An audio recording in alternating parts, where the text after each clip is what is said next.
Hello. Hello. Hay fever is starting to get to me, but I am here. And I think I will do some more albums. So, what should we have a look at today? Sheet music is tempting, but I just don't feel quite up to it. So, I'm gonna go for...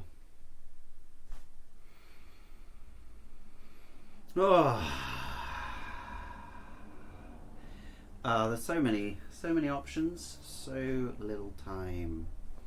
I will have a look at When the Pawn, etc. Fiona Apple, second album, beloved by many people, considered a very good album. Let's see how it goes. On the Bound. Also, it's 10 tracks, which is a lovely amount. 42 minutes. Pardon me. What a classic little album length. Okay. So, interesting beginning. Yeah, we've got some sort of distorted, boxed in sounding drums, which sort of give us the rhythm. There's a bit of a triplety feel to them. But how many beats is that? It sort of feels like it's something like 6 or 7. 1, 2, 3, 4, 5, 6, 7. Yeah. But where is the beat 1 here? Is it as we come in? Is that beat 1? Or is it in fact more like beat 8 that we come in? 4, 5, 6, 7, 8. 1, 2, 3, 4, 1. Absolutely it is. So we come in on the off beat, on the beat 8 or beat 4 of the second bar, going into that bow. What key are we in? If I'm tuned properly, we should be in F minor. I will just check that I'm tuned properly. Give me some tuning software. Thank you very much. Okay, I'm slightly sharp.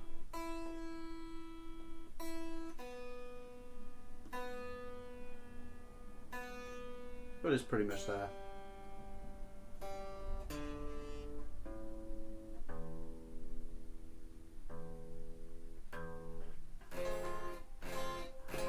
Sounds worse than it did before. Okay. Anyway, we're in F minor, or at least F minor is our main chord. Okay. And there's definitely a 7th in there.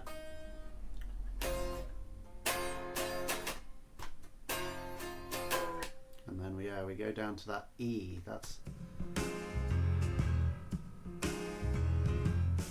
Yeah. So there's this da-da going on. And there's the bass. Da-da. Do-do. Do-do. Do-do. But so that bass going down to E sort of insists upon this C chord, C major chord as like the 5 chord, and then back to the F minor. But that's actually not what happens at all. That chord stays pretty much stationary. So we just get the F minor chord being held on the whole time, even with the 7th.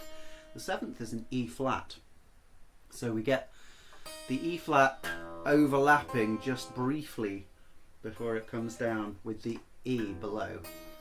2 different versions of E, false relation, disgusting, before we go back to the E minor. So we're starting in a pretty murky territory.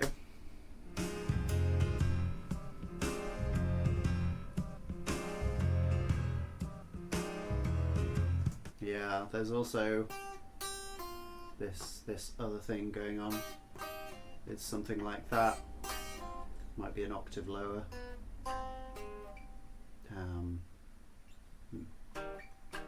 something like that. In the other ear now, that's been added in. There's also a which sounds almost like a bassoon, but I think it's just a keyboard. Yeah, and it changes to ba ba da or ba ba da. So it's going normally between the G and the F.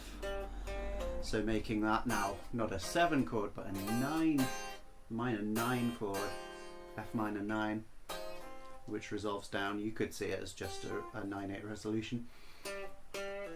But then when we get that E in the bass, it doesn't resolve down. It does G to E. Okay, so some things working with that E, and some things just staying resolutely on the F minor chord.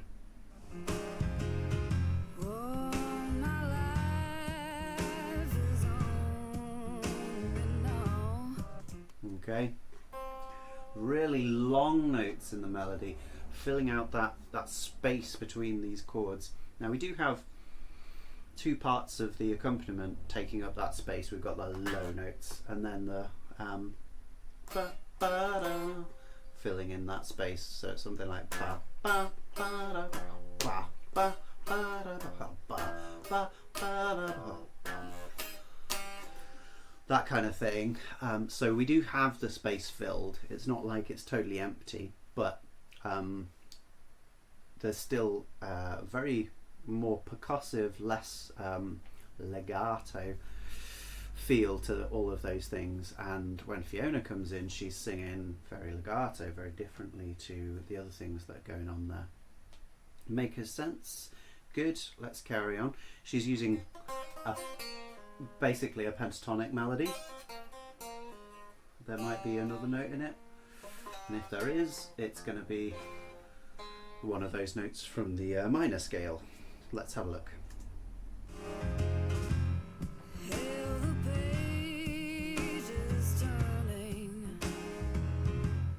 Yeah, that's just F minor pentatonic, C, E flat, back to C, B flat and A flat.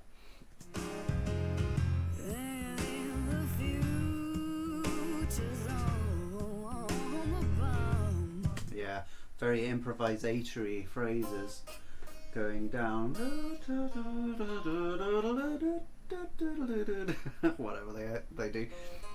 Going between these pentatonic phrasings, pentatonic notes, all the way up from this low F to this top F. Maybe it went a bit higher than that. Let's have one more here.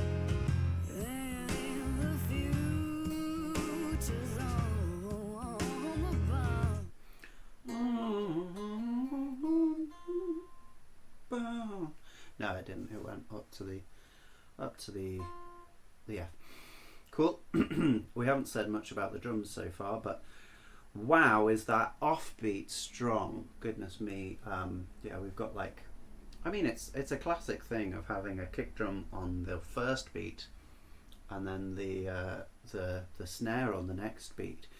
But actually, we miss out the beat, the second beat and the fourth beat. There's really barely anything on those. There might be a hi-hat maybe, but it's really just something on the main beat. 1, 3, 1, 3, and there's just a tiny bit of filling in just before each of those beats. In fact, there's nothing before the third beat. It's just a little bit before the first beat. So that snare coming on the third beat is incredibly powerful, and the chord comes at the same time. In the piano. So yeah, it's really leaning into that offbeat, or that secondary main beat of the three, which is pretty cool, I think. Anyways.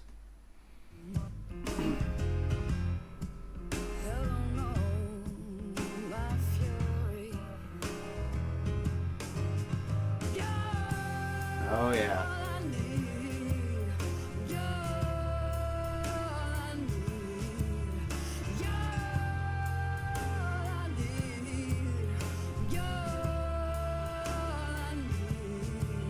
so this is beautiful. So the melody there, a little bit higher than it was before, making this F minor 9 chord. We can't really hear the 7 anymore, at least not to my ear. So it's what I think is actually a more poignant chord than if we've got the 7 in there. If we've got the 7,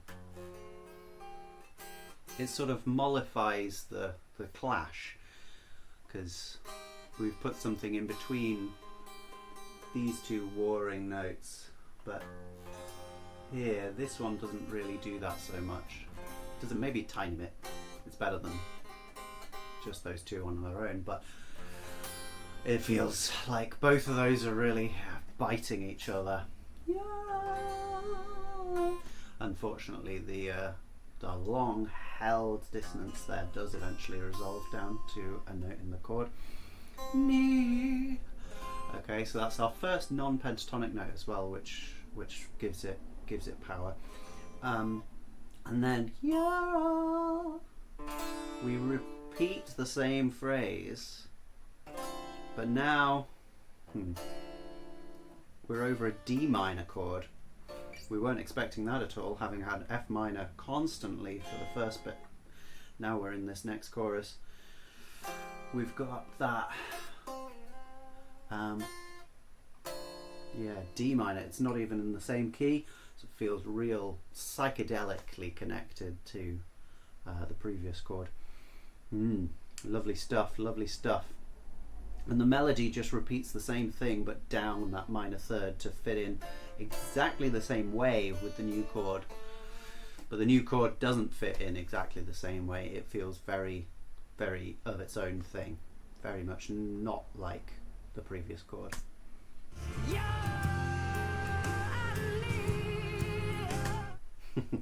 I love the very, very fast vibrato on that note. Higher phrase as well, a little bit more improvisation. Lovely. Just adds that extra bit to this this later part of the chorus. This is obviously a much fuller texture. I think we've got some violins in the background as well, just laying out some nice long chord notes. And overall, this is a much less percussive, aggressive, accented kind of playing that's going on here. It's much longer.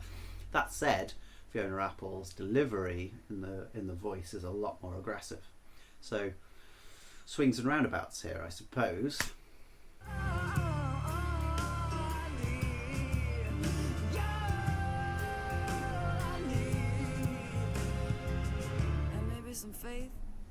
There was also maybe a vibraphone in there as well, doing some slight counter melody kind of things. I think it ended on one of those Ds, and yeah, we end on a D chord all of a sudden. And maybe some faith would do me good. What's that? It's definitely a D minor 9 chord, D minor add 9 chord, something like that. And well, Fiona, yeah, she's singing do me good, which is not what we would expect. And maybe some faith would do me good. Yeah. And maybe some faith would do me good. Now those three, A flat, B flat and C, are all part of the F minor pentatonic scale. But this is the D minor chord. Now previously, when we've got this D minor chord, we've done notes that we would expect on that chord. So those are going from the D minor pentatonic with this extra added 2 from the D minor scale. So we would expect those, but as we get this D minor 9 here, we don't get that. We get, well, what would be the flat 6, the flat 5, and the flat 7 of that chord. So she's really at odds with it, but it's interesting because the notes she's singing, they're not clashing with any of those notes. The clash is between the notes in the chord, between the F and the E and the D, I suppose. She's occupying the space in between those notes in a really, really interesting way. Very, very unlike anything. I can't think of a single song that does something like that. But anyway, we're sticking in a space that is halfway D minor and halfway F minor. Really cool. Where do we go from here? I don't know. Okay, we go back to F. It feels like a natural progression because we've already come across it. So this F minor, we've had it before, and we had constantly going between the F minor and the D minor in the previous section. But they are not very closely related, so it is an interesting thing to happen. Okay, this is interesting because this is really unlike the first section, despite being the same.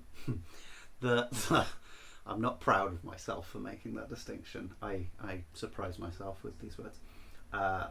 The main thing about it is that the delivery from that post-chorus section, maybe some face would do me good, is going on into this section. Previously, we'd had longer notes being the main thing, long legatos to contrast with the percussive version that the rest of the ensemble does. Now it's a little bit switched. We've got longer held notes held by maybe some brass in the background. I can't really tell what the extra instruments are added. On her first album, they were definitely software instruments, shall we say, a certain amount of the time. So they could well be software instruments here too, slightly janky 90s software instruments. But whatever they are sounding, just like long in comparison to the other things going on. So Fiona doesn't need to do those long notes anymore, I guess. There's too many variations to consider. Nothing I do, don't do nothing but bring me more to do. It's true, I do imbue my blue, and to myself I make it bitter. Yeah. So she's holding that A flat there across the E chord change, which is interesting because normally with an E you wouldn't have an A flat, you'd have a G sharp, so it's almost like there's an enharmonic change there between this F with the A flat and the E with the G sharp,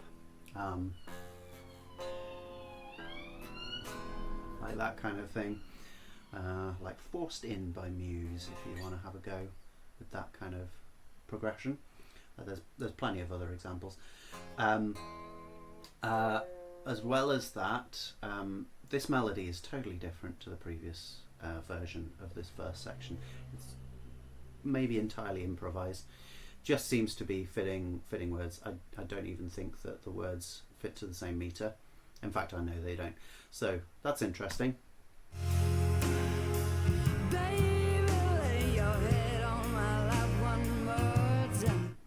Okay, a new section, but it's sort of folded into it in quite a comfortable fashion, a fashion we had been familiar with. This baby is very similar to All I Need.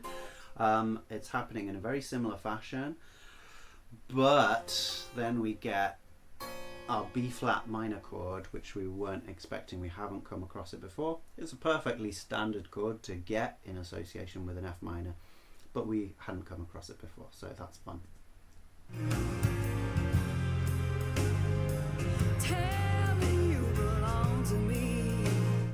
Yeah, and we've got some more ride cymbal on the drums as well, which is sort of it guides us through, gives us some more jazzy vibes, I guess. The swing rhythm of the whole thing is very jazz, but a lot of the feeling behind it seems very absent in jazz. Definitely different to jazz. So maybe this is coming across as more of an approachable, understandable section in comparison to the previous ones. Maybe. Anyway, we've also got those long held strings again, and they're holding even when Fiona's not singing that G on the F minor chord, they're holding that. So we've got that constant slight dissonance going on there.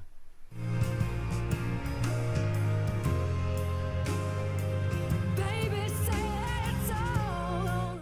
There's a bass line rising, boom, boom, boom, boom, boom, boom, which is nice. Be alright. Okay, really nice change of chords there. So we get the same F minor to B minor, and then we get well, I think of this like this particular kind of chord change really is one of the most depressing, like lament bass kind of things going on. It's going from that B flat minor to back to the F minor, but we've got the A flat in the bass, so it's in first inversion, and we know that that is going down to the G, and that seems to be precisely what it does. Yeah, and we get that lovely half diminished G chord there. G half diminished, so that's got G, F, B flat, and D flat in it as well. Yeah, so a flat fifth, making that one very, very emotive. I don't know. It's very romantic, that chord. It's we won't get into it, but it is the chord from the beginning of Tristan and Isolde by Wagner. So it's, I think, the quintessential romantic chord, that one. I believe that it isn't. Okay, so then we continued that descending bass down to an F sharp major 7, or G flat major 7 really in this key, and then down back to that F minor chord, and now actually all is still. Briefly. Well, I believe for what, 2 beats? Okay. Now this is a great section. I'm not going to go into too much detail with it, but suffice it to say, we've got an orchestral break. It's very cool. The first thing to come in there was I believe that we've got the strings, of course, but it sounds like flutes, but then it descends entirely in a completely obvious that it's not flutes manner, sounding totally like someone on an organ just going pew. So it's an organ. It's like a Hammond organ or something. But now we've got some real honky woodwinds going on here. Clarinets, probably, maybe some oboes, maybe some bassoons.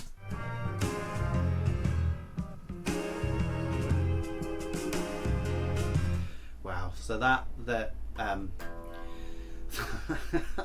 so that's over this crazy F minor 9 with the E in the bass, and we were getting some augmented feels to some of those as well.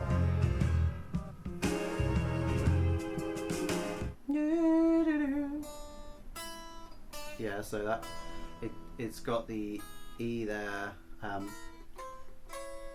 It's sort of like so we're getting a minor 6 chord at the end there, but it starts as a minor chord with a major 7 with that E suspended there. Free dissonance. We've still got things entirely clashing with that E, but we don't have the ba-ba-da that we had in the first section. They freed up a bit of the space so that these things can go really crazy. We've just got the piano, the drums, which obviously offer a lot of space for free harmony. I'm not sure if the bass is still there, but we've definitely got loads more space. Well, you know what? That is coming in occasionally. That is coming in occasionally.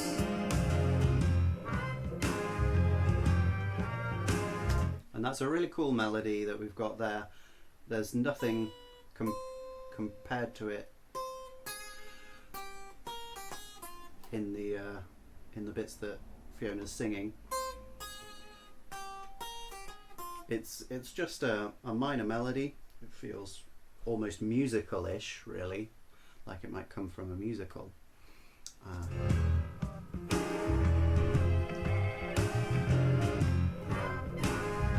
It's a fun texture.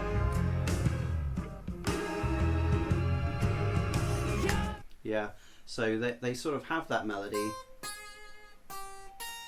and then wait and then do some slight chord stuff, and then go back to the melody, do some slightly chord stuff, go back to the melody. So there's this disconnected. There's this pull and push, or push and pull, between these two things. It's almost like a question and answer. Lots of people like to think about it that way. I don't really, but anyway, that's kind of what we got there. Oh no. Okay, if my internet has actually gone, I can't keep playing these songs. Well, let's give it a go. Yeah, so we are in that chorus section again now. Let's see if it acts in the same way.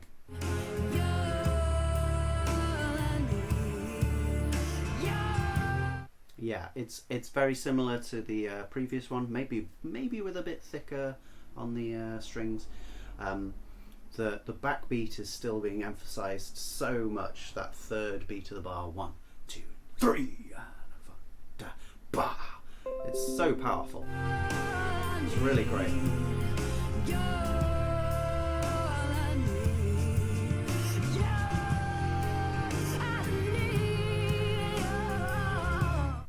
That's actually very similar to the previous one. I'm just going to go back and see if we can match that that ad lib exactly.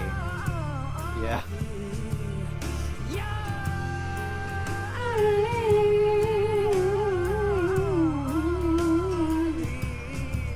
Okay, and then this version.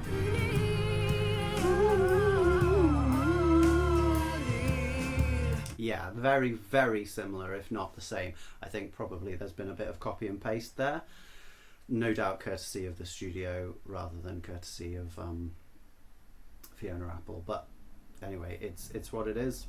I'm sure it would have been interesting with a different ad-lib. Doesn't need the same ad-lib.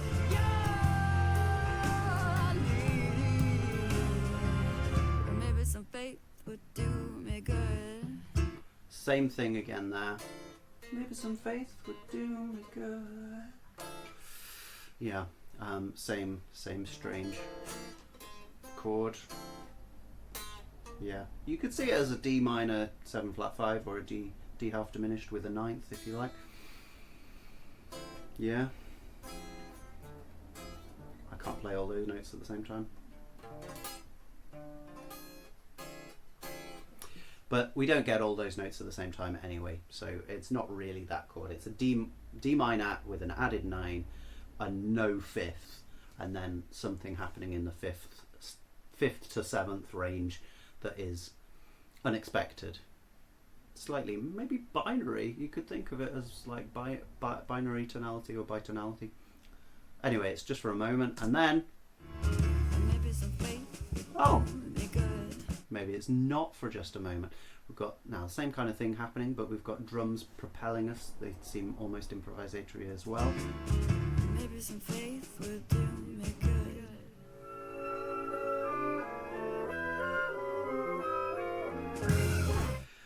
I would love to break my back transcribing that. The chords are moving too fast for me to accurately work out. But what's our first chord in those lovely woodwind sounds?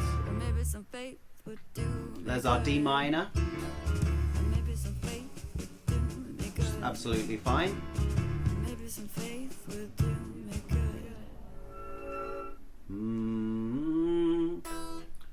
Oh, okay. It's an A7 chord, which is not what we were expecting. It's kind of like this chord. We've got one note connecting the two, which is that E. Yeah, but it's definitely an A7, and then we go through a whole selection of things. That's really nice. It's not even easy to follow because each of the lines are coming like da da da da da da da da da. They're coming from different directions. Even the low one is not just going ba da da da and then goes ba da da da. So I can't follow those in real time, but I am tempted to tab it out in my own time at some point. Anyway, let's carry on for now because we come back to the orchestral break. This might well be very similar to the previous one.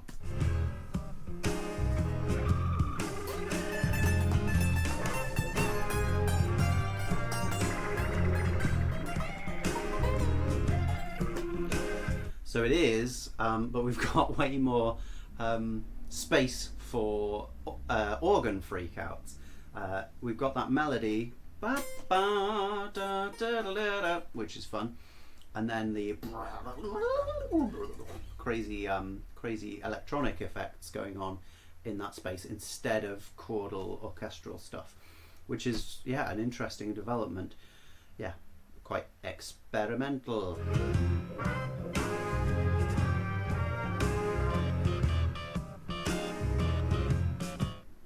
That's really odd. Yeah, just adding in a bit of D dissonance from some slightly dodgy harmonic device there. Yeah, not very nice.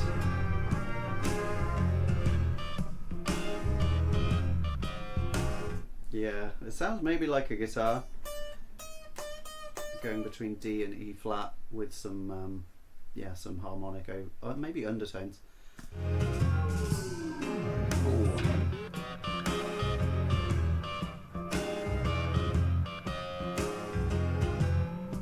At this point we've given up on the melody and it's just maybe a guitar solo you could count this as, but anyway, everything else is relatively reserved, keeping to that third beat off. Okay. Now I'm calling that the third beat. You could obviously see this as like a 2-2, so 2 minim beats going 1, 2, 1, 2, and that is kind of what it is. But I think it's much of a muchness deciding on that kind of thing. I think it basically makes no difference.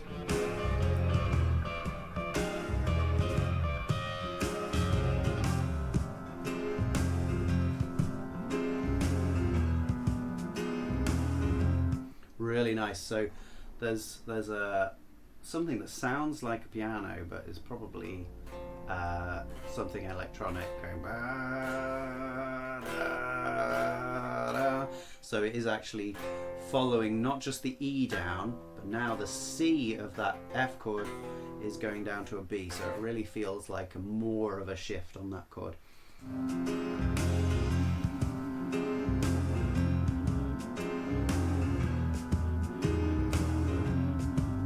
And there's a something through some distortion effect as well. These are happening. Oh, in fact, it's the organ because it just did another slide down the keys. These are both happening in alternate ears, so it's interesting that they're uniting because they don't have to in alternate ears like that. Okay, and then we've got our dissonance back in the middle.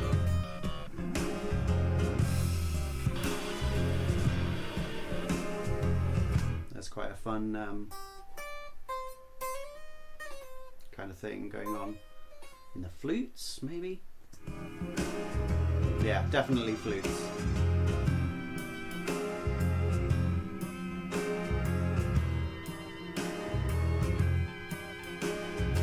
And that's more just on the E flat, so when we get that E, they're both really clashing against each other. Anyway, that's basically this song. We've got a classic Fiona Apple long outro, just like Criminal, just like quite a lot of their songs. Okay, now the drums have come off. We get one more repetition and we're off. Nice. Okay, To Your Love.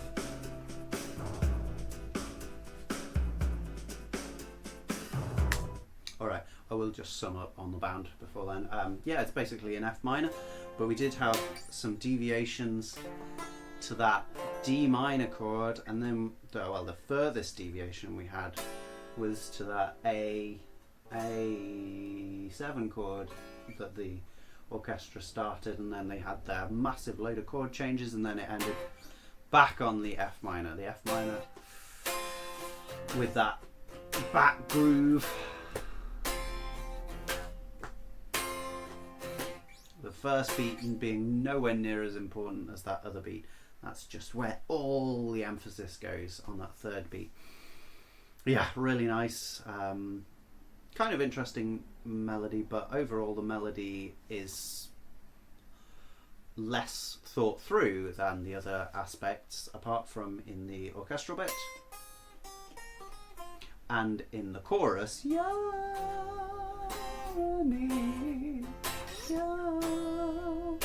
Which is fantastic.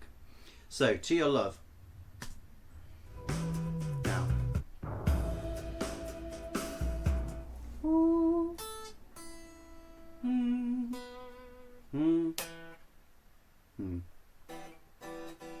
Is it just an E minor chord?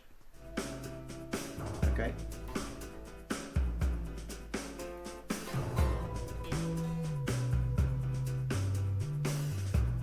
There's a really nice bass line just come in, which I will work out in a moment. But yeah, we've got E minor being repeated, but that does not feel like our root note, which is interesting. I can't quite work out why at the moment. And then we do get a bit of F as well, so that would say E Phrygian, but it doesn't feel like E is the root note.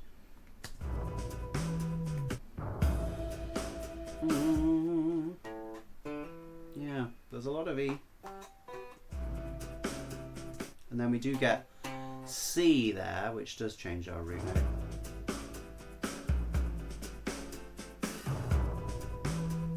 It might be that bass drum or low tom going bow. I think it's tuned to A, and it is actually overpowering the E minor tonality, even though there's no A's anywhere else. That's really interesting. Okay, so this bass line.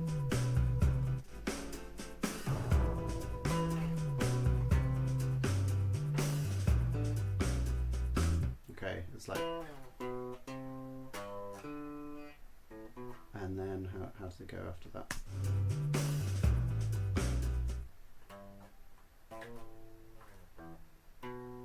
Okay, yeah, I need to do this up the octave. Okay, let's go again.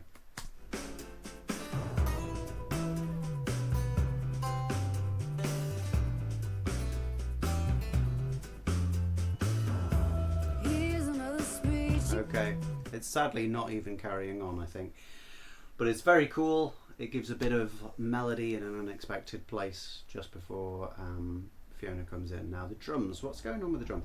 Drums are often very important in Fiona Apple.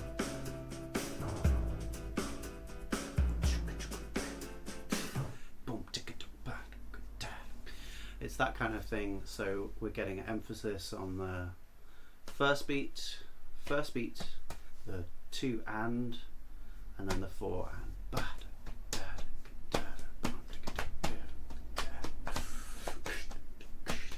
So that's like Coldplay's Clocks. 1 and 2 and 3 and 4. 1 and 2 and 3 and 4. Yeah, you know what I mean. 1 2 3 2 2 3 2 2 1 2 3 2 2 3 2 2. It's a 3-3-2 clave. Very good. It's a really infectious rhythm, and we've got that extra semiquaver in the first 3, which is great.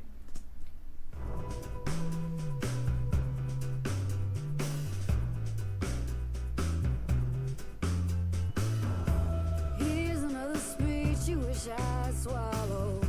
Another cue for you to fold your ears. Yeah, so our main chord progression is E minor to C, C major 7, back to E minor, and then to F. That is our main chord progression. Another train of thought too hard to follow. Chugging along to the song that belongs to the shifting of gears. Now that the bass is in, it's easier to hear that E minor is actually rooted down there, because the piano chord was not actually that low.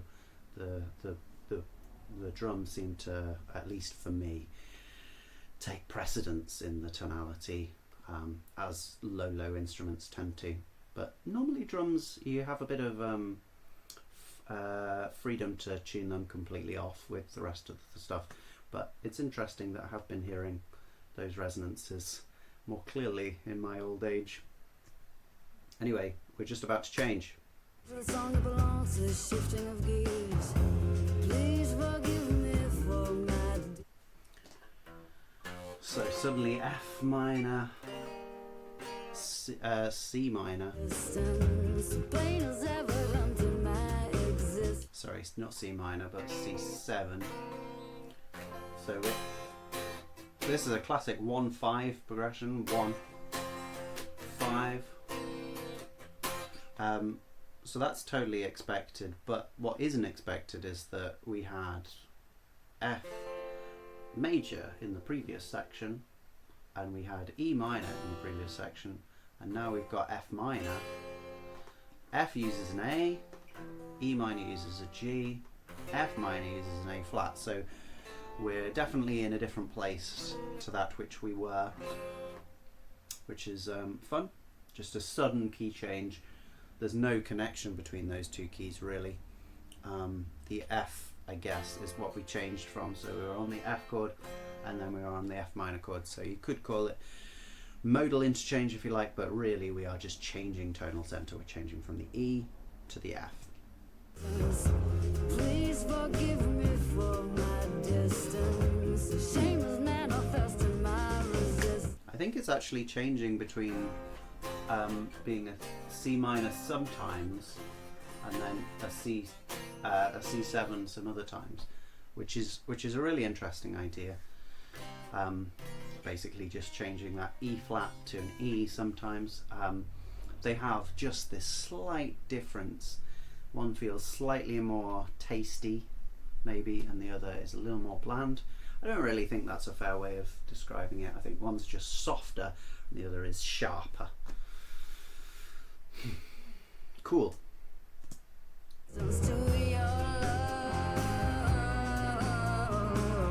Okay, this is the main bit of melody that I've bothered to talk about so far. Okay, which is like our pentatonic we just had, but it's what's known as the blues scale. We've got the 5, the flat 5, the 4, and the flat 3. Okay, so that's fun, and it's doubled in the instruments as well, which is also fun.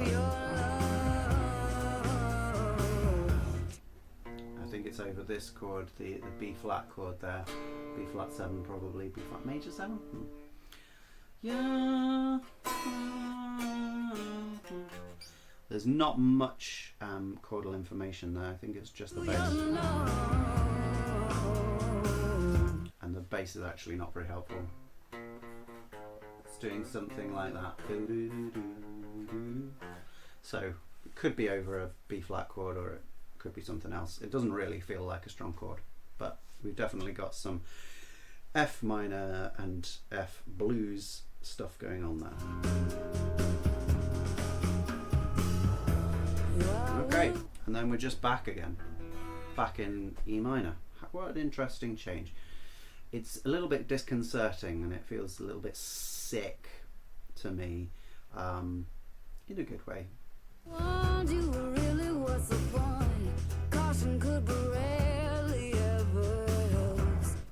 Yeah, so this melody here is pentatonic shapes with maybe that added too, like we had in the previous song. Don't be down, my demeanor tends to disappoint. Yeah, nice kind of things going on.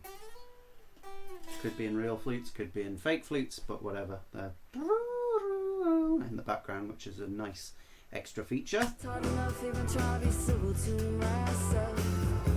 Please forgive me for And we're back in our F and C section. my distance. The pain is evident in my existence. Yeah, so yeah, we're back in pentatonic territory for the melody, Please with maybe distance, just the extra added 2 there again. So actually using the same melodic conventions as the previous song here, which is, you could argue, a little bit disappointing. forgive me for my distance. The shame is manifest in my resistance to your love. Until that. Yeah, great stuff. Yeah, that's fun. Even that though it's not breaking the bank as far as melodic creativity. Is just the scale going downwards. To your love. To your love. But that's fun. It's great that there is this improvisation going on in this, which is unusual given that the music sounds so thoroughly composed. We've got counter melodies coming in, sort of, and we've got lots and lots of what's the word? Interest, I guess, in the extra sections. In the I don't mean the extra sections. I mean the accompaniment.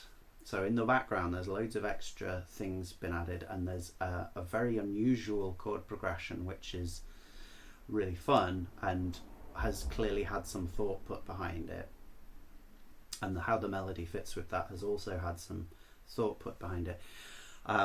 So it's interesting then that we also do get the improvisation on top of that, when a lesser composer might just go for the strict rigidity and certainty of the difficulty of this kind of music. But Fiona is actually embracing both sides, the complexity of the difficulty of the stuff, I need to stop saying that, and also the freedom of the emotionality of the improvisation, which is great. My daring do allows me to dance the rigadoon around you. Great. We're still in F minor. Well, yeah, okay. I guess it is F Dorian. We've definitely got the raised sixth there.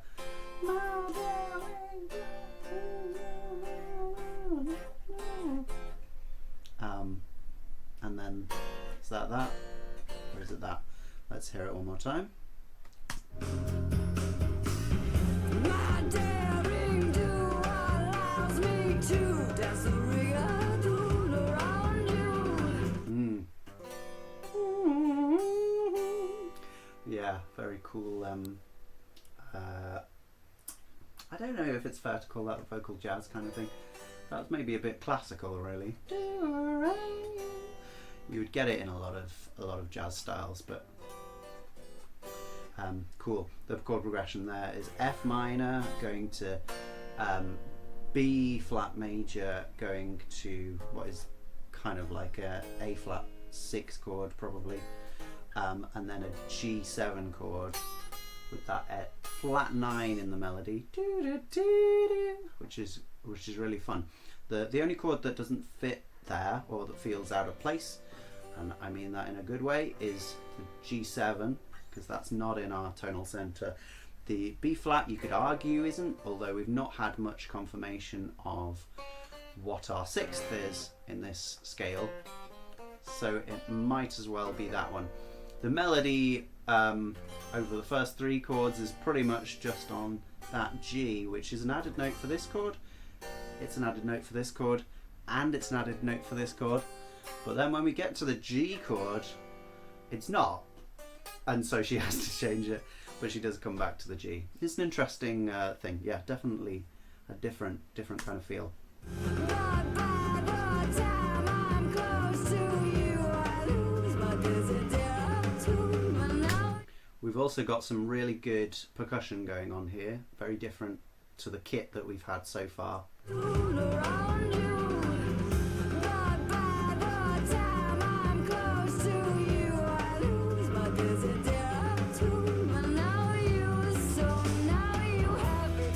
Wow. So yeah, we're on that G7. Keep repeating.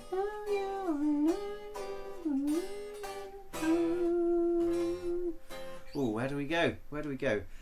It's cool. I think it's to the E minor, but we will just check that. It also goes on a little bit longer than you expect. We've had a 4-bar sequence before that, and then this one just keeps on for an extra bar with that G, which is fun.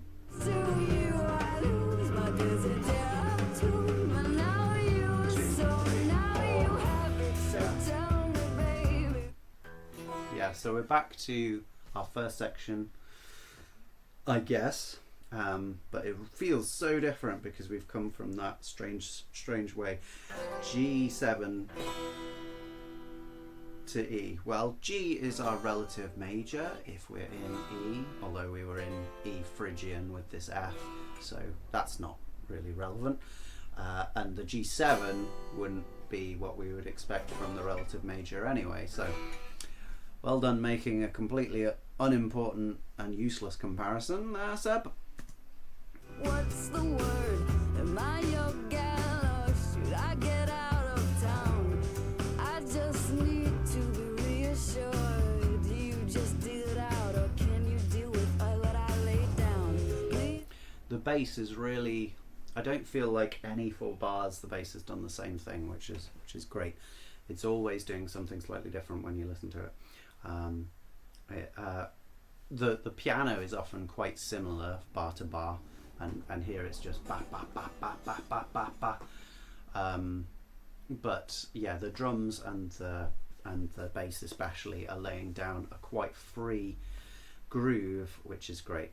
Anyway, we're back to our F minor section. Forgive me for my distance. Pain is evident in my existence. Please forgive me for my distance. Now, I was a bit unfair to this melody previously.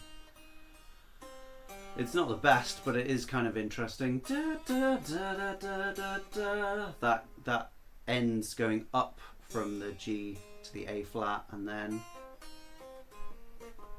it does the opposite thing, goes A flat to G on the second one. So it's got this, you know, A is one way, B is another way, A isn't one way, B is another way feel to it, which is a classic way to write melodies.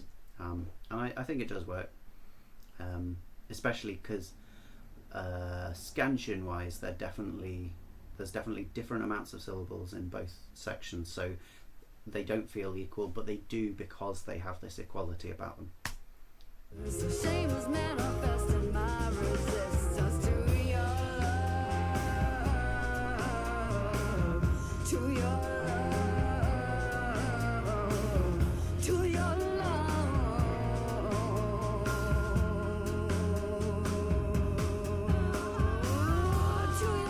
Okay, different improvisations here going into our end section, presumably, because it's less than a minute towards the end.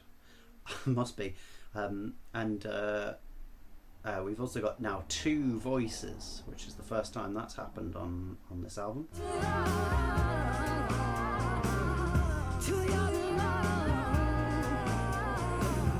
Yeah, and we're going between whatever that B flat chord is. We've still got that melody getting repeated a little bit, and then these 2 voices are just improvising around each other, clashing, getting in the way of each other. It's chaotic and emotional and cool. And also you have to love, I think, you have to love the grit on Fiona Apple's voice in these bits as well, because it feels very very like someone on the edge, in a way that a lot of the time grit doesn't. The grit often just feels like someone trying to be edgy, but I think the grit here really does feel like This person is really, really just quite close to losing it, which is what I prefer. I'm just that kind of guy.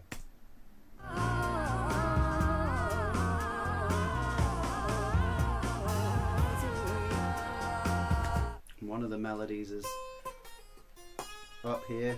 Pentatonic stuff is mainly the food of choice, and then the other is almost an octave lower, in fact a whole octave lower.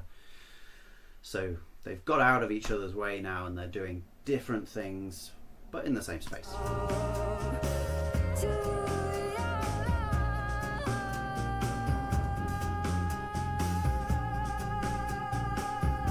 Gone back down to one voice. There's some piano chords come in this ear. I hope they weren't there the whole time. I did not notice them at all. But they are giving a bit more information about this this B chord, and it is a minor chord actually. It's got a 6 in it, but it is a minor chord. So we've got this. This is a added 9 chord, and we keep on that G for the next chord. So it does actually have a different feel to when we had the B flat major chord in the other section.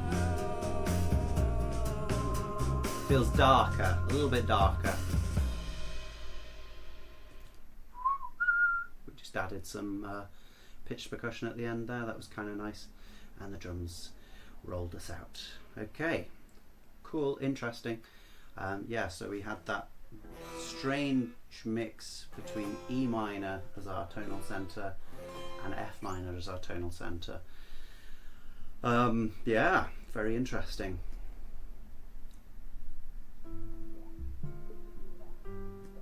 Okay, let's get ahead of this. That's what's happening there. Okay, we've got these notes so far. Okay. Yeah. Great. Easy. Easy. These are the kinds of things that I write because they're almost robotic.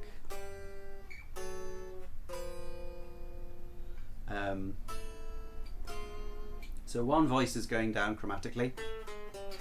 These are both on the piano though, and the other actually not chromatic, just up, maybe a Phrygian scale if you want, but if you think about this A as our root note, it's just going up the A minor scale and ending on the B, which is interesting.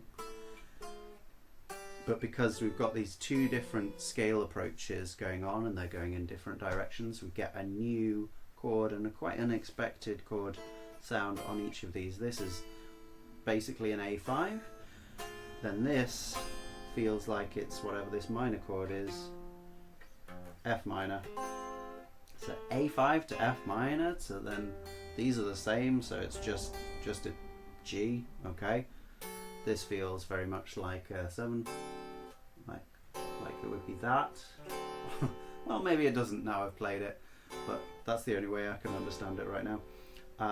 So that would be D7, and then those two are an augmented fourth apart, so what even could they spell? Who knows? Anyway, it's more dyads. We can't make assumptions about harmony from dyads, sadly. And we get them again. We've got whoop, whoop, whoop, things going on in the background, drums that are mixed into something else. Okay, so Fiona is now going to give us more, because I told her to. She's going to give us more information through the melody about what kind of key center we're in here. The drums are not helping, they're just making strange noises, distorted noises in our ears. Baby, you walk the battle on a wing.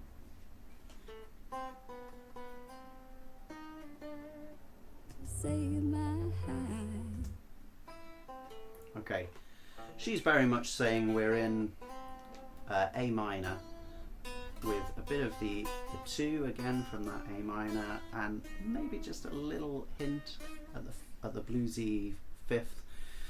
There's a lot of blues and jazz in Fiona Apple, so I'm not holding any candle for conventional harmony here, but that seems to be what we've got. We've got A minor as our main tonality, but we are ending on this strange dyad of F and B, but they're both in the key, so nothing wrong with that.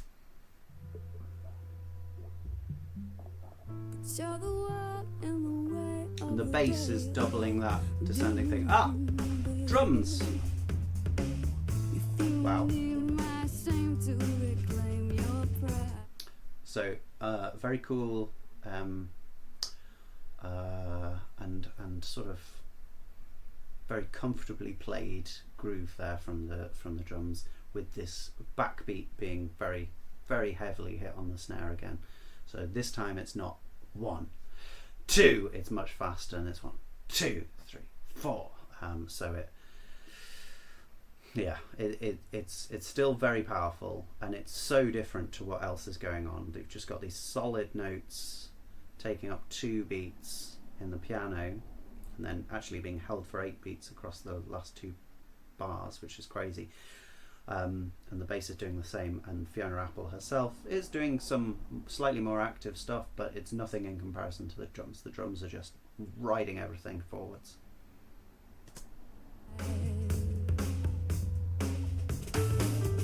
When I think of it, my fingers turn to face. What was that about A minor being our tonal center? No. D minor is our tonal center.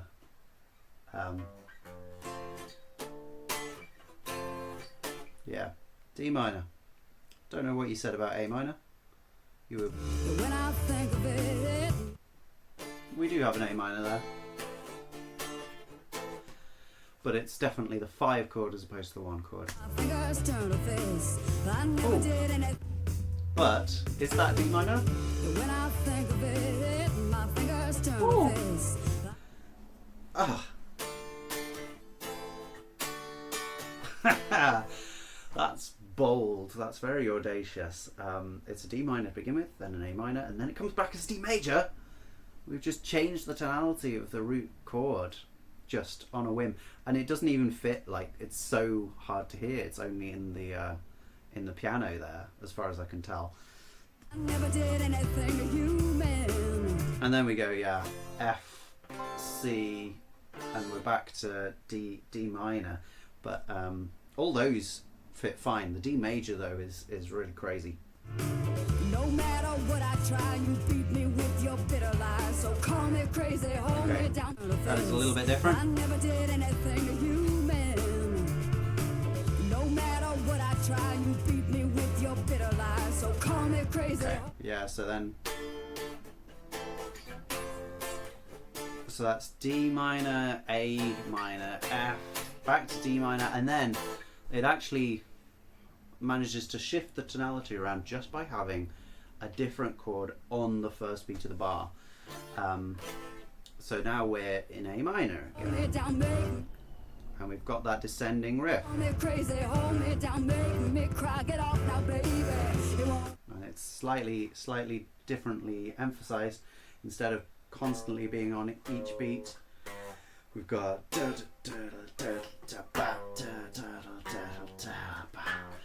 so that third one there is just a little bit earlier than you expect, and it's obviously much more staccato as well, much more detached. So call me crazy, hold me down, make me cry, get off now, baby. It won't be long till you be lying up in your own. Yeah.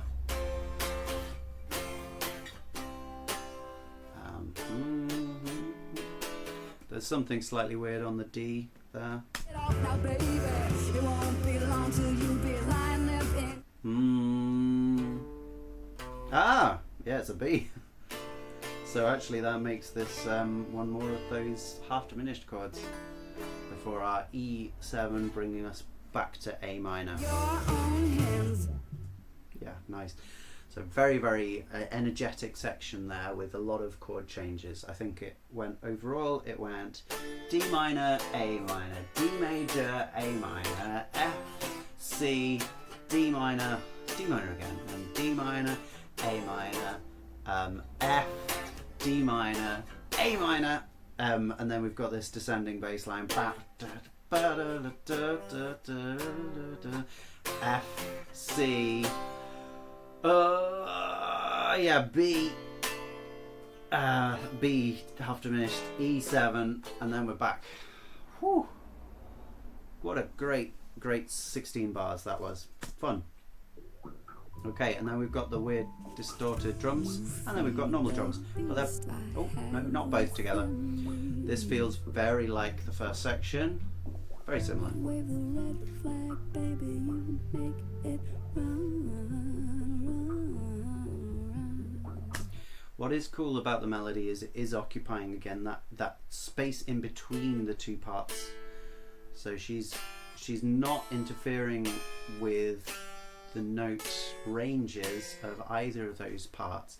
She's sitting in between them, or maybe she starts very close to that first top note, but then that moves upwards and she stays in the same place.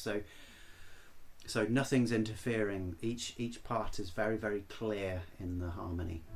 Standing on the sidelines, waving and grinning. Alright, I take it back. She did go a bit higher there, but then she did come back down to her normal range. So I don't know. Maybe she has thought about this. Maybe she hasn't. That's really fun. That feels a little bit longer than you would expect, doesn't it? Standing on the sidelines, waving and 1, 2. Yeah, it's not, but it's just such a long roll. Okay, same as we had before. Yeah. My fingers turn to fists. I never did anything with you, man. There might be a little bit of a jangly guitar there as well, just in the background. And of course we've got, I didn't mention it before, but there are the same kind of woodwind instruments, clarinets coming in, like we had in the first song. No matter what I try, you beat me with your bitter lies. So call me crazy, hold me down, make me cry. Get off now, baby. It won't be long till you be lying, living in your own hands. I think that's actually not a half diminished chord, sorry. I think it's just a minor B minor 7. I think we've got the F sharp in there. I'm just going to have one more listen to it. Living your own. Get off now, baby. It won't be long till you be lying, living your. I can't quite make out where it is, but it definitely feels a little bit more bright. It doesn't feel like this, which is a very active note in that section. I don't think it feels like that's there. Either way, it's not a very important note overall. The B is way more important. Okay, same ending as we had before. But now, ooh, we've just got an open breakdown jam between the drums and the bass. The drums seem to be keeping it pretty stationary at the moment, but the bass is going for it. And we also got some well, what sounds kind of like bottles going in there. Yeah, is that bottles? That's great. It's a great extra thing. Yeah. So the snare is over in the left speaker for some reason, which is fun. Yeah, the drums are sort of operating on all across all the spectrum in an unusual way now, which is really fun. Oh yeah, everything's all over the place. And the bass is doing something like that, which is good fun.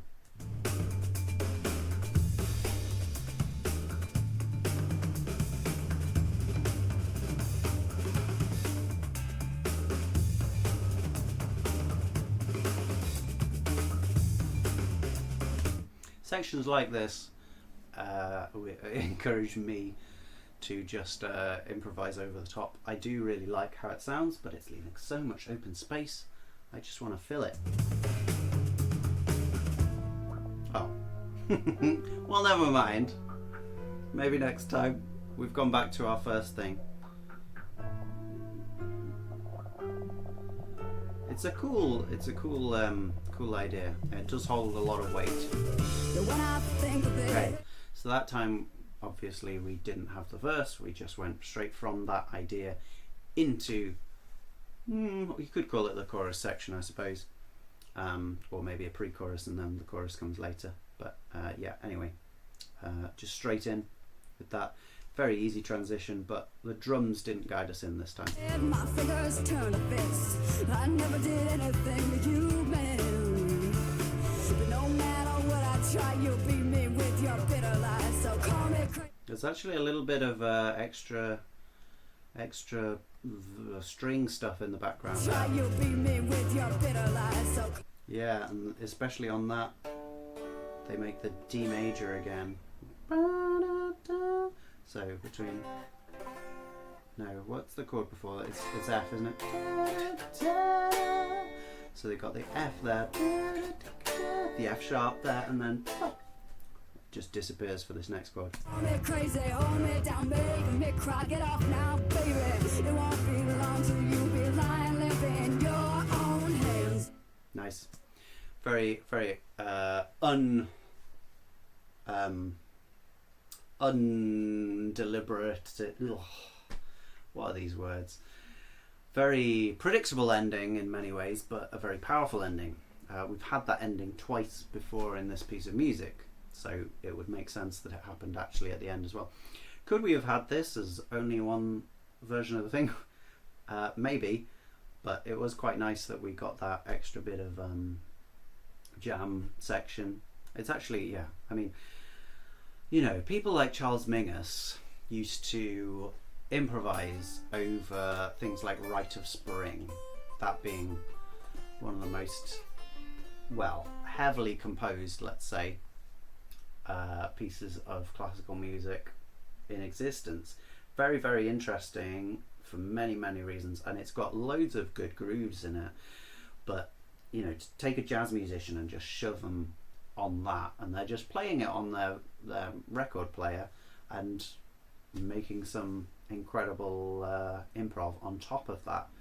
Such a fun idea. I do really like that whenever it turns up, and I feel like this kind of album is made for people to do that at home in a much less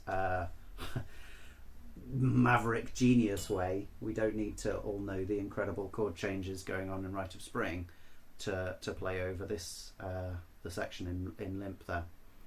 Anyway, let's carry on. Love Ridden.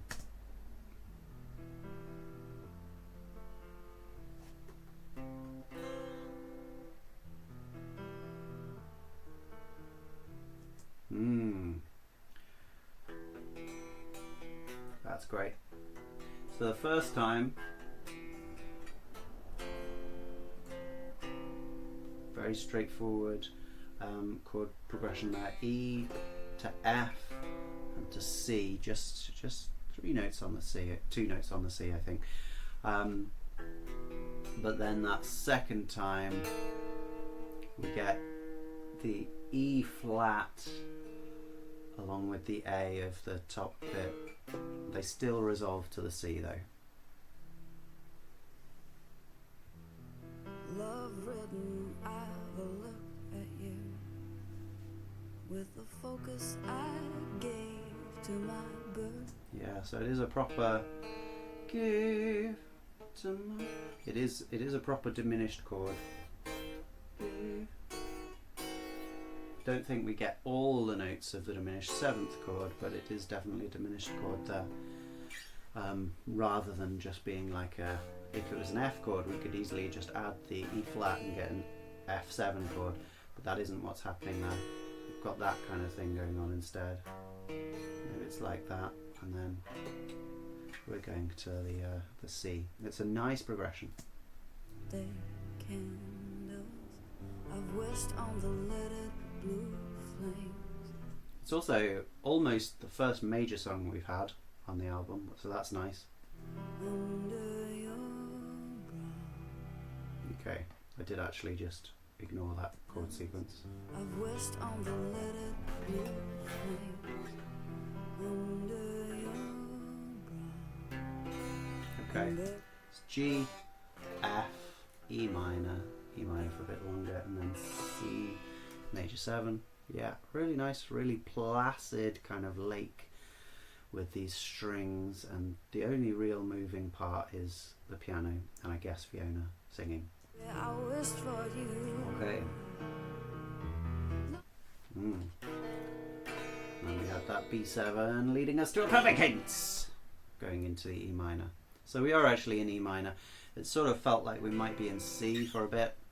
No, we're in E minor, or an E minor mode of some variety. Okay, that time the first chord we had was that diminished chord. What was that melody over that? That was pretty crazy. Nobody sees. Yeah. So that's fine. We've got F sharp, so that's probably why we don't go to the F chord. Nobody sees. But we still get the E flat and the E at the same time, or maybe that's a D sharp nonetheless. D sharp and E at the same time. Kind of like we had on the first track, not quite as dissonant. But that's what you get from having mainly pentatonic melodies. Yeah, we're still sticking to the same conventions. We're not even getting like the 7th or the 6th in these. We do occasionally get the 7th, but the 6th is really absent from most of these melodies, whereas the 2 maybe even overrepresented.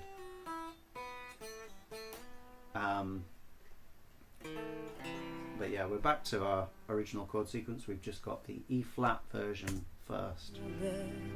And I wanna crawl in with you, but I cry instead. Yeah. What was that one? Yeah, so we've switched them round. We had the E flat one first and then the F one after that. I want your one, but it will only... The melody in the strings is quite nice. Even though it's just in the background, it is adding just a little bit more both comfort and spice, I would say. Okay, and same as before. B7 leading us to... Oh! Not same as before.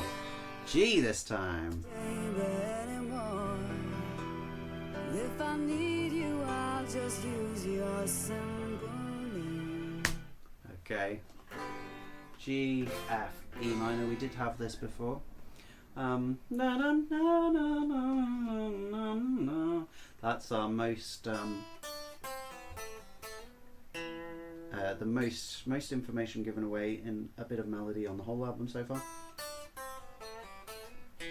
Whole scale really is there, and it occupies a whole octave, so I think that's the best bit of melody so far. Not just for those objective reasons, but also because I like it the best. Only kisses on the cheek from now. Yeah.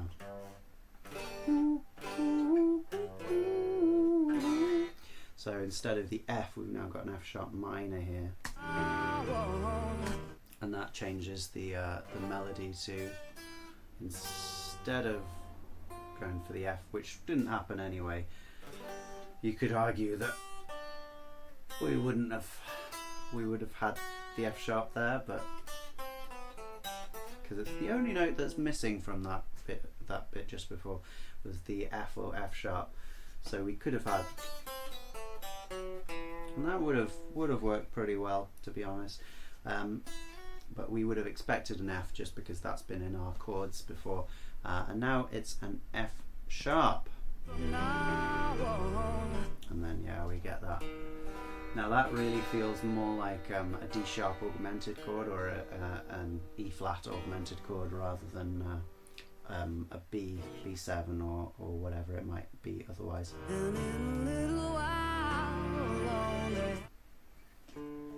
That's kind of a slowly coming D minor chord, and then that's definitely A minor there. We've got added notes coming in occasionally from the strings, making things a little more complicated.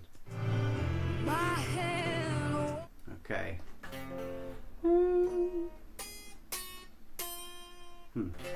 That's interesting. I heard that note as an out of chord note, but it's not. Why is that? We've got that kind of thing going on. So it's like an F with an added sharp 11. Maybe it's not. Yeah, no, sorry. Yeah, it's one of these. It's a third inversion G chord. So we've got F in the bass, and Fiona is very much banging that out in her vocal part. And finally, yeah, we resolve to the C, which is where we would hope to go from that chord. Nice. And then straight on to B minor and A minor. Okay, same thing again. The strings over the top are kind of doing this kind of thing, so that really muddies the water of the chord. It makes it slightly less clear, but overall this is the kind of thing going on. It's an interesting texture, quite uncomfortable, I would say, in a good way.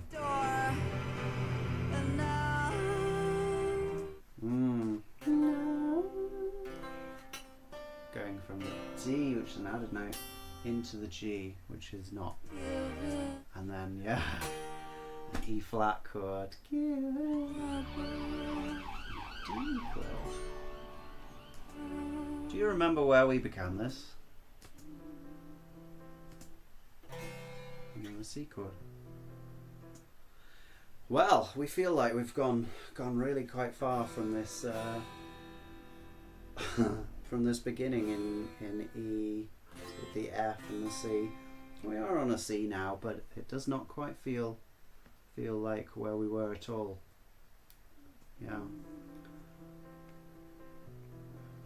Okay. That's, yeah.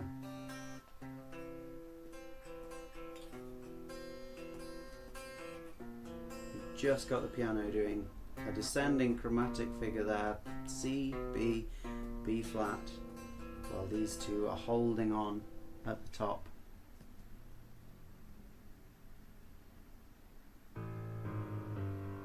And then we descend. And we're in G again. Is it just a switch? Do we just feel like we're suddenly in a different place? No. But now, now it feels like a switch. And we're back to that beginning section. It's interesting, that section, the previous one, because it goes all over the place. We've got that G, F and E minor thing, which works fine, and then the F sharp minor, E flat augmented, and then we've got that crazy, we might have missed a chord there, it might be a D chord just before, or no, yeah, it was a D minor, wasn't it? D minor sort of thing, and then we go to this G on F. Goodness me, and it feels so pregnant. It just lasts for ages. Whew. And then eventually we get the C, and then we get straight back there again. Whew. And we get the C and then the E flat. Now that is one of my favourite kind of changes, because the C has the E in it, and then the E flat takes off, and we've still got that major tonality, so it's like it's shifting up, it's making it in a way darker, but it feels so much brighter because we move towards the light, towards the G, which is the connecting tissue between these two chords, and then down to a D, which feels so like it needs to go somewhere. We weren't expecting the D. And then it does. It goes down to a C. It doesn't resolve to a G like we would hope. No, not yet. And we have this. Then we have that C7 with a B flat on the bottom. Another third inversion chord. And then we go to the G, we stay on the G for quite a while. And then we're just straight back at the E minor. So I feel there's an imperfect connection of improvisation and composition here. And I feel like it does get a bit lost. And well, maybe that's appropriate to the song. But it fills me with you know. Anyway, let's carry on.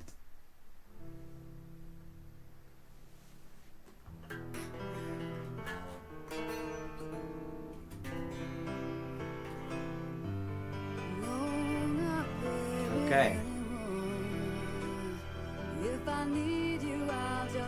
We did a bait and switch there. Rather than going into the verse section, we went straight into the major chorus section, this G, F, E minor section that we've had before.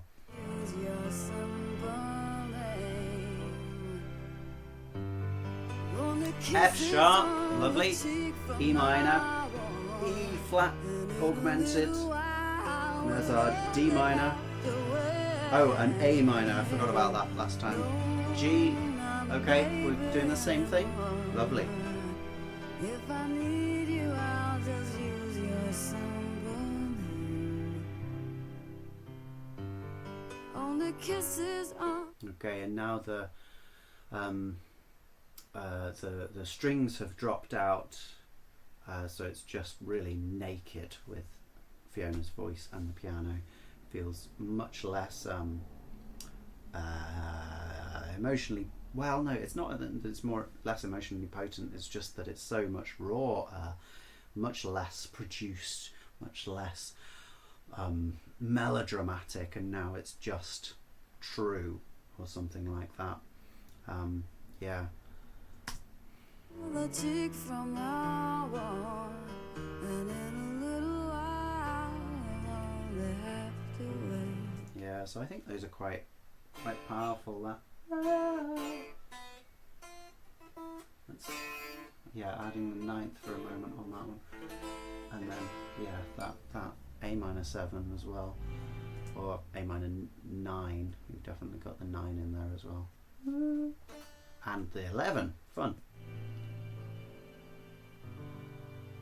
And then G. We could have ended anywhere there. It feels like at the end of it, it feels like that midsection where we got a bit lost feels like we were going away from something that we knew we didn't want to be with, and then we reach a point of stillness and awareness that we actually do want to return. We don't want to just start anew. That's how that feels. Alright, should we try and get through Paper Bag in less than half an hour? Sounds good. Okay, distorted drums again, another swing groove. It's very clear what all the drums are though, isn't it? I was staring at the sky, just looking for a star. It's so infectious. The sort of whimsy. There's such an aggressively unhappy whimsy that I get from these albums, but nonetheless, there's this pep to it, which feels deranged but beautiful. At the sky.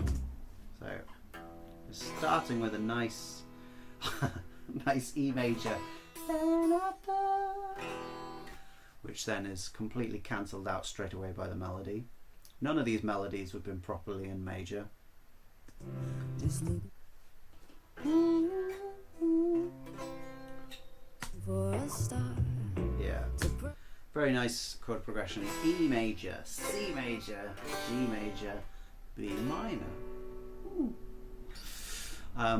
You would expect the B major. We've had it before on this album, going back to the E. Another lovely perfect cadence, but because it's the B minor, we don't get quite the same fulfillment when that gets back to the E. On a wish on or something like that. Okay, this is a pentatonic melody most of the time. Or, well, it's minor with that added 2, making it pentatonic with an extra note again. But it does have that da-da-da-ba sort of blues sharpened 7th. Well, you could argue that's sharp blues note, or you could argue that actually the blues note is the one between the 6th and the minor 7th, but I'm not going to go there today.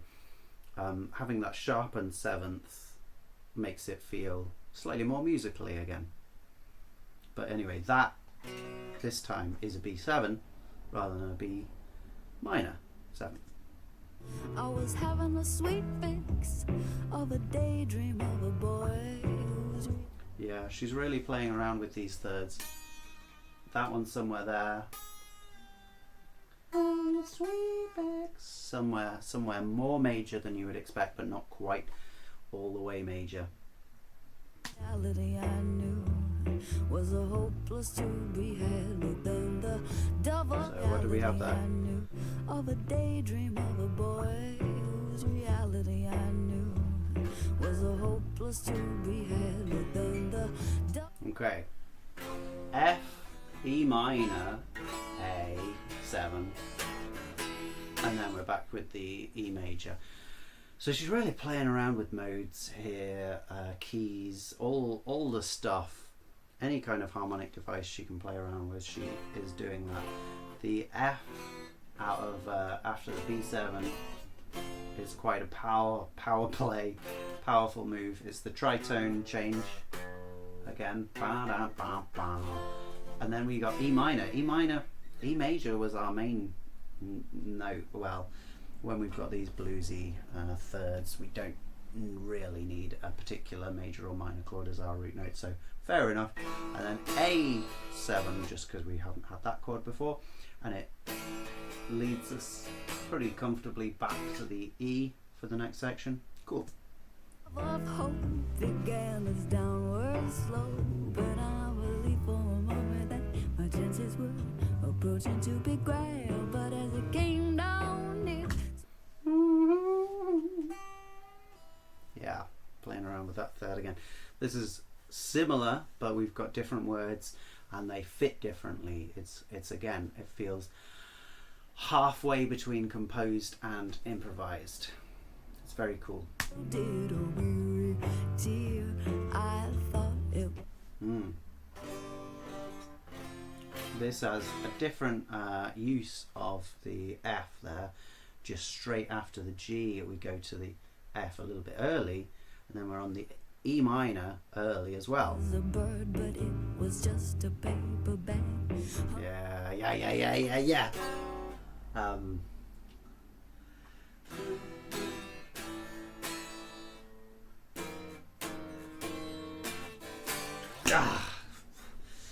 Oh. I'm not just going to continue to make dad noises for everybody who wants to listen. You're going to have to pay extra for that. But gosh, brings a tear to my hay-fevered eye. Ooh. Because we've switched around the harmony without even you bloody noticing. So we'd had all these chords before they happened from the B minor to the F to the E minor to the A, and we still get those chords apart from the B minor, but we just go straight from the G to the F, and then the E, the A, oh, and then an F7. Now this is my favourite chord. It doesn't sound like anything right now because we're meant to be in E, so it's like a flat 2, but actually you can already tell that it's not that. You can already tell that this chord is going to the G. I don't even know how that works. I'm going to have another listen and see if I can work it out. So did a weary tear. I thought it was a bird, but it was just a paper bag. It might be just because the melody spends so much time on the G there. I thought it was a bird, but it was just a paper bag. Oh, but it's so good. I really love the 7 chord on the flat 7. Even better if it's a 9 chord. Is it? But it was just a paper bag. Yeah, it is. It is. And then we go to the G and we're in a different key and I'm so satisfied. And I want 'em so bad over kills, 'cause I'm... Yeah. It's not too complicated, but it's just a little bit unexpected there.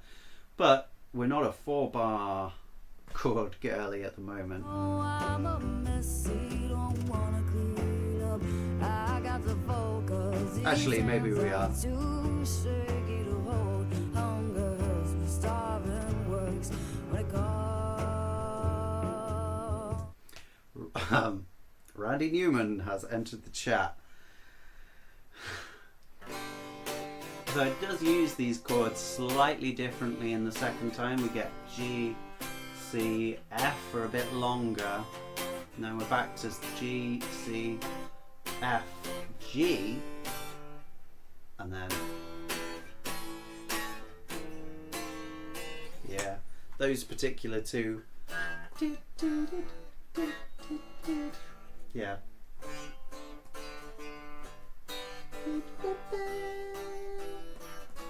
It's such a classic Randy Newman chord progression, that. I'm sure you can find it all over, but especially in that particular Randy Newman song. But it doesn't do that. It does the first part of it, E minor 7, A7, and then we get our F9 chord again. Yes! Beautiful, beautiful piece of music. Let's just have a look at the melody there. The rest of the accompaniment is particularly plain in comparison to the things we've heard previously onto this album. Just a paper bag. Hunger hurts. But the drums are now full gear. We can hear them. They're not hidden behind a filter. I want 'em so bad over kills, 'cause I know I'm a messy, don't wanna clean up. We're in pentatonic. We're in G major pentatonic. It is a proper major melody now, which is nice. I got the focus, these hands are too shaky to hold. Hunger hurts, we stop.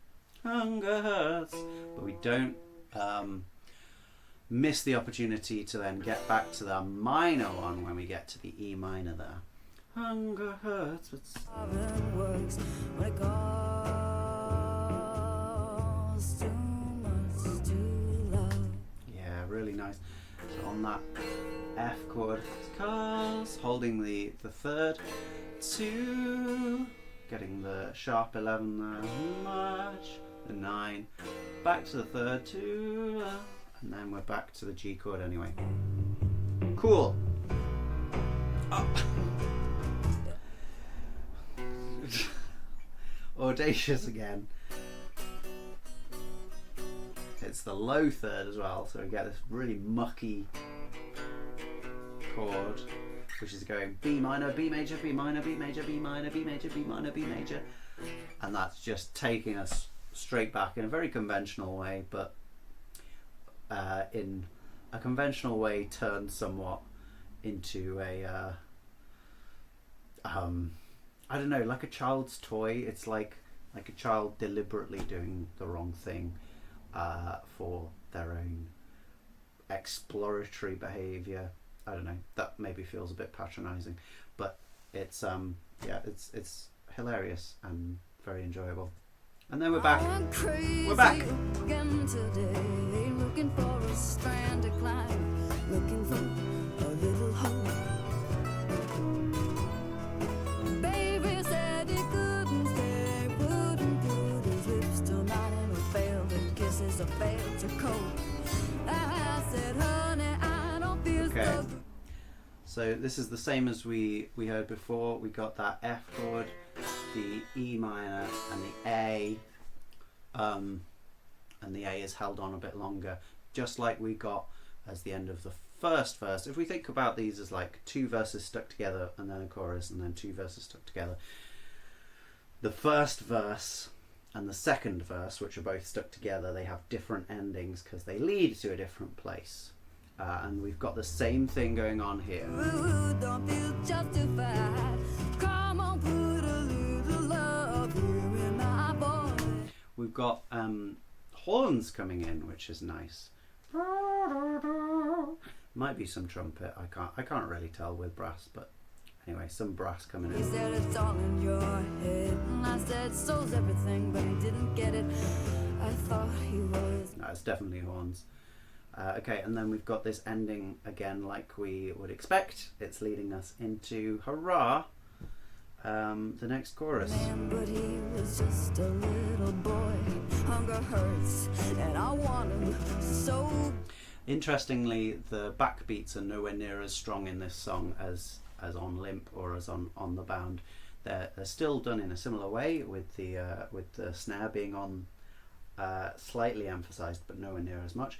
And also we're playing with brushes here, I think, anyway, so the drums are overall much softer, much more sort of splashy sounding and less prominent in the mix.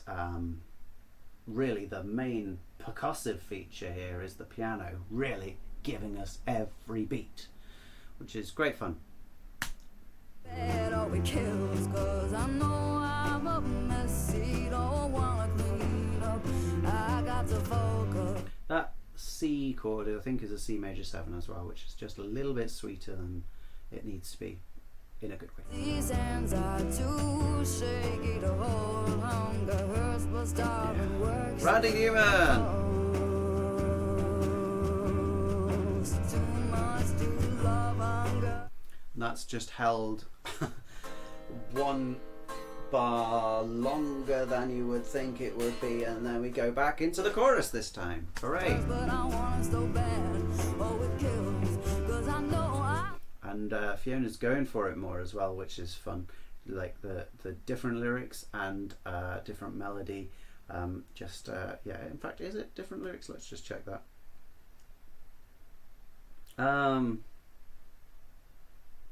Oh, no, it's not. She's just singing them in a different way. That's fun. I'm a mess that he don't wanna clean up. I got to fold because these hands are just too shaky to hold. Hunger hurts, but starving works me when it costs too much to love hunger.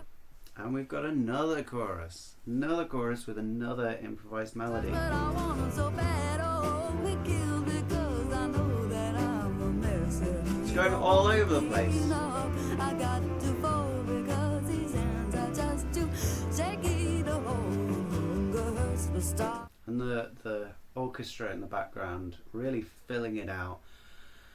It doesn't feel overpowering at all. It just feels like this comforting, extra thick blanket of sound. Lovely. It works when it costs too much to love. Okay. Now we're doing the same thing. We're in the same section, really. It's basically the fourth chorus again. But this time we have no Fiona singing. We've got horns taking the melody. It's a horn solo.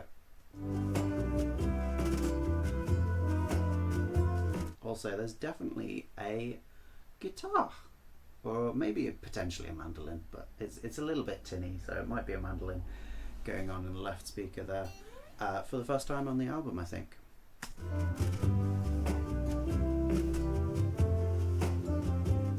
Yeah, it is a mandolin. I'm pretty sure. And it's a nice textural shift. Feels like it's taking us maybe to a different place on this album.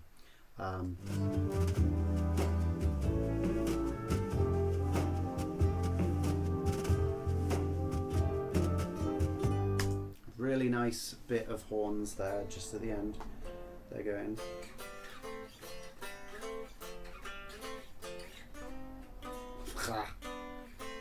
Yeah, So 3 up, 1, 2, 3, 1, 2, 3, 1, 2, 3, 1, and then they jump, and then they come back down and they land on that G chord, which is nice. On that held, that sounds so disgusting. Let's do it up here. On that held F, that doesn't sound much better, but on that held F9 chord, we've got these moving, just keeping everything ticking over. They're in triplets as well, and they're in thirds, so we've got threes all over the place. 1, 2, 3, 1, 2, 3, 2, 3, 1, 2, 3, 1, and then we finish. And we're in G, and we didn't start in G, but we ended in G. So get over yourselves, it's totally fine. Alright, I won't start a mistake tonight. That would be not gonna say it. I'm not gonna start it. So yeah, we'll try to get through the next 5. It's a bit of a shame that I can only get through 5 songs in 2 hours, but that does seem to be my limit. So we'll try and get through the next 5 on another day, probably next week. See you then, if you dare. Bye bye. Let's just give you a close-up of my face for a moment. Bye.